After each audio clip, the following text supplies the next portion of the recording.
70 years old, Ken. How old? 70. A reporter interviewed him and he said, Ty, if you were playing today, what do you feel like you would be? What do you feel like your batting average would be? And he said, oh, probably about 300. He said, well, is that because of all the night games, the increased travel schedule, the artificial turf? And he said, no. He said, that's because I'm 70. That's just a quick example, Luke, of attitude. And we know this, help me here, in this business, and I think in life, David, our attitude determines our what? Altitude. Our altitude. Now, if you can help me today, say, I can. I can. I feed off of you just like all of the trainers are going to feed off of you today. So I challenge all of you to help give us energy so we can give you energy back. If you're okay with that, say yes? Yes. Thank you. And so here's what I need you to do. Anytime I point at you in the next few minutes, so when I point at you, I need you with some energy and some passion to say, think big. All right, so let's do an example. Think big. I love you guys. You guys are going to do well. All right, so we're going to go right to it. When little people, what kind of people? Little people. When little people when little people try to drive you down. See, there's only two types of people, Ron. How many? Two types of people who will tell you you can't be successful in this business. You ready for them? Those who are afraid to try, and those who are afraid you'll succeed. Don't be distracted by criticism. All truth passes through three stages. How many? Three stages. First, it's ridicule. It's ridicule. Second, it's violently opposed. But third, it's accepted as true. See, the only taste, Mike, some people are going to get out of you is the only taste of success some people are going to get out of you, Mike, is taking a bite out of you. The only taste of success some people will get out of you is taking a bite out of you. All right? And so you have to think about that. See, there are going to be people who will hate you, they'll rate you, they'll break you, and they'll shake you. And how strong you stand is what makes you. I'm going to repeat that again. I like that. There's going to be some people who will hate you, rate you, break you, and shake you, and how strong you stand is what makes you. One of my mentors, he once said, Chris, get your disappointments over with early, see your family and friends first.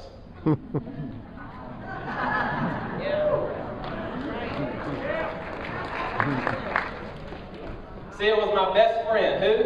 Best friend. My best friend who told me no for 14 months. How many months? 14 months. He said this. He said, that won't work. Little people trying to drive you what? Down.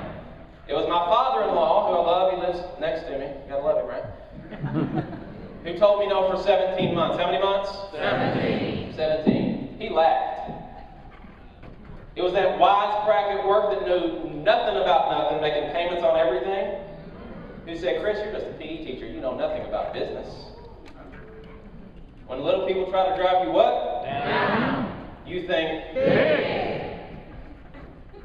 Powerful, right? Powerful stuff.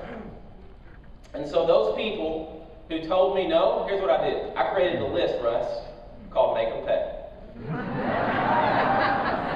I created a Make 'em Pay list, and that list drove me every single day to not let those people drive me down, to allow me to think big with this opportunity. But see, most people, here's what they want to see from you. They want to see that you're committed.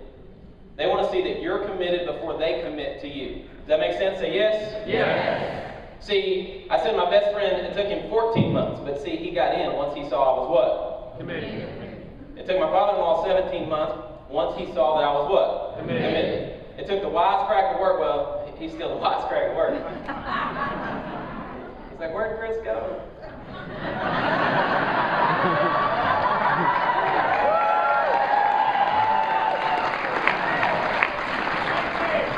That little business. Business of Lexington. Okay? So here's my question to you. Are you committed to this opportunity? See, people will not commit to you until you commit to yourself.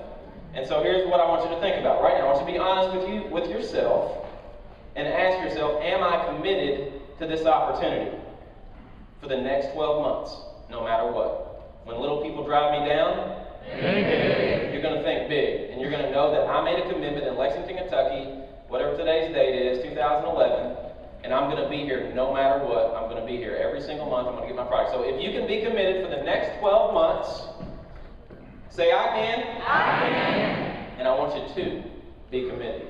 Now here's what I'm going to do. We're going to move on to the next segment, which is when that I haven't got what it takes feeling creeps up on you. Think big. There's a gentleman who's going to illustrate when I haven't got what it takes. Because see, when he was in high school, his teacher said he would never go to college. When he was in college, they said he would never get out of college. And when he got out of college to be a teacher, they said he was the worst teacher they'd ever seen. When he got into this business of Zija, his first 10 people quit. How many? 10. His first 10. Now what typically happens, or what would typically happen if, say, your first 10 people quit? Most people would what? Quit. But he didn't quit. See, what he kept doing, he kept thinking big. And he kept thinking big and bigger and bigger. And what happened for him is in a couple of years, he retired himself. He retired his wife. He's one of the top money earners in this company. And I'm going to let him come up and illustrate a very valuable point to all of you. Let's all please welcome to the stage Mr. Jason Keltner.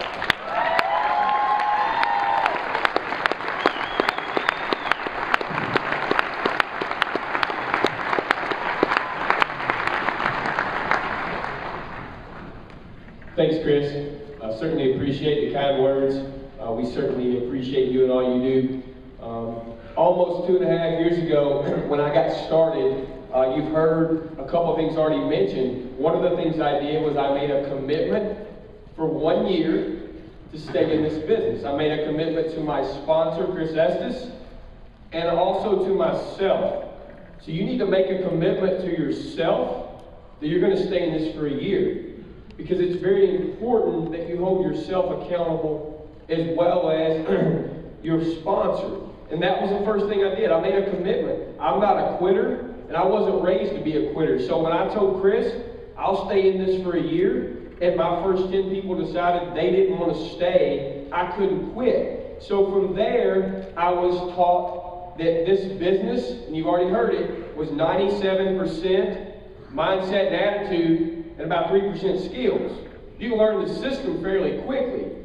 But the mindset and the attitude comes through personally developing, like David talked about, that you have to work on. And so as I began to work on that, that also helped me when those people started to quit. Because I realized their mindset and attitude was certainly not where mine was, and they didn't want to go where I knew we were going 2.5 years ago. And then from there, I had to understand that they were negative people. You've heard that. The wisecracks, I love that. The wisecracks, you cannot let those people influence you. So from there, I began to stray away from those individuals, of course, and not let them impact my decision to stay in this. See, I graduated.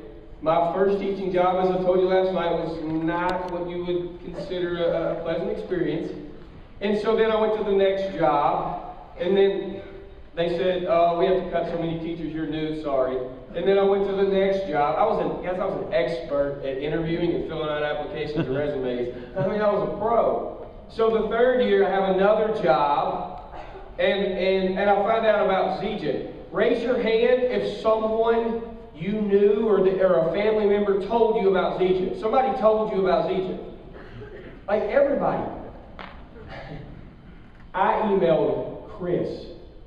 I didn't know he was in Zija. We hadn't talked in 3 years. I contacted the guy who enrolled me. That never happens. As Ken said earlier, you're meant to be here. And the story was meant to happen. And so I didn't know at the end of that third year. Actually, it was about February probably when they said, Mr. Keltner, you need to stop by the office on your break.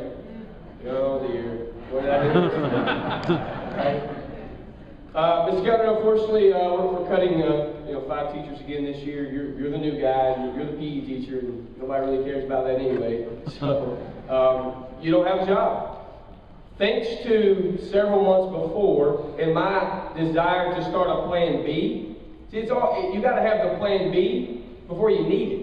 It's too late if you need it, you haven't started it. So I had a plan B. I made a conscious decision to walk away from education. Chris actually, thanks to him being a great friend, had a couple of jobs he was going to help me get. And I said, Chris, I don't want them. I'm going for this. I'm taking a leap of faith. I'm going to go, quote unquote, full time in Zija and see what happens. All I can do is fail. 3 years in a row, I've lost my job. And so those things led me, to stay involved. Now, Chris said the most important thing is commitment to yourself and then those people come back sometimes because you stay committed. So I'm gonna kind of close it down with an illustration, because most people think if they quit, it only impacts them. Okay, Chris, if I quit, okay, I'll just go teach 30 years. Congratulations to you. We'll just stay over here and do what we do, and you do what you do. See, that's not it, guys. That's not it. And I don't, the word my doesn't exist in this business. You never say my team, my downline. But for this example, in this example alone, I have to use that terminology. I'm going to ask you, if you're a part of my team anywhere, to stand up for this illustration. Just stand up.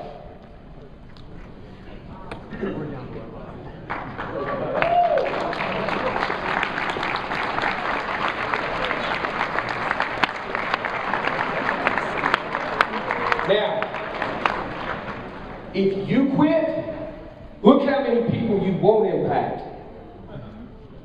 If I'd have quit, they wouldn't be here. How can you quit when the wisecrack tells you something that's it doesn't make sense anyway? See, you're impacting a lot of people when you quit. I'm challenging you to think it's bigger than you.